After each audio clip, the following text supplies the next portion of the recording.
আপনি জানেন কি আমাদের ভারতবর্ষের মধ্যেই রয়েছে এক টুকরো জাপান।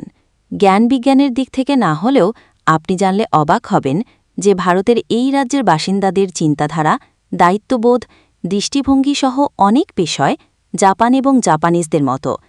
পর্যটনের স্বর্গভূমি সিকিম শুধু সৌন্দর্যের রাজ্য নয়, এ যেন এক পরম শান্তির জায়গা, যেখানে মানুষ প্রকৃতিকে শুধু ব্যবহার করে না, শ্রদ্ধা করে, ভালোবাসে, আগলে রাখে।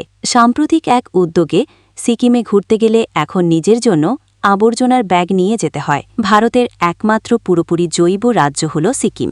এই রাজ্যে রাসায়নিক সার, কীটনাশক বা কোনো কৃত্রিম উপাদান ব্যবহার হয় না। 2016 সালেই সিকিমকে 100% জৈব রাজ্য ঘোষণা করা হয়। সিকিমের রাজধানী গ্যাংটক এমন একটি শহর যেখানে গাড়ি চলে কিন্তু হর্ন বাজে না। এখানকার রাস্তা হর্নহীন, কারণ গ্যাংটক শহরে হর্ন বাজানো নিষিদ্ধ। কল্পনা করুন এক পাহাড়ি শহর যেখানে গাড়ি চলে কিন্তু শব্দ নেই। এখানকার পরিবেশ এতটাই শান্ত যে পাখির ডাকও শুনতে পাবেন স্পষ্টভাবে। নারীর সম্মান ও শিক্ষার আলোতেও সিকিম অনেক এগিয়ে। সিকিমে নারী পুরুষের মাঝে অসমতা নেই বললেই চলে। শিক্ষার হার প্রায় 81%। নারীরা প্রশাসন, ব্যবসা, শিক্ষাক্ষেত্রে অগ্রণী ভূমিকা রাখছে।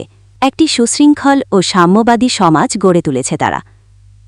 টেকসই উন্নয়নের পথপ্রদর্শক সিকিম আমাদের শেখায়, উন্নয়ন মানেই প্রকৃতিকে ধ্বংস নয়। সিকিম যেন সেই নিঃশব্দ শিক্ষক যে চিৎকার করে কিছু বলে না, কাজ করে দেখায়।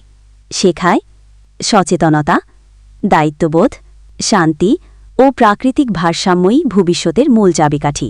সব মিলিয়ে সিকিম যেন ভারতের বুকে জাপানের ক্ষুদ্র সংস্করণ।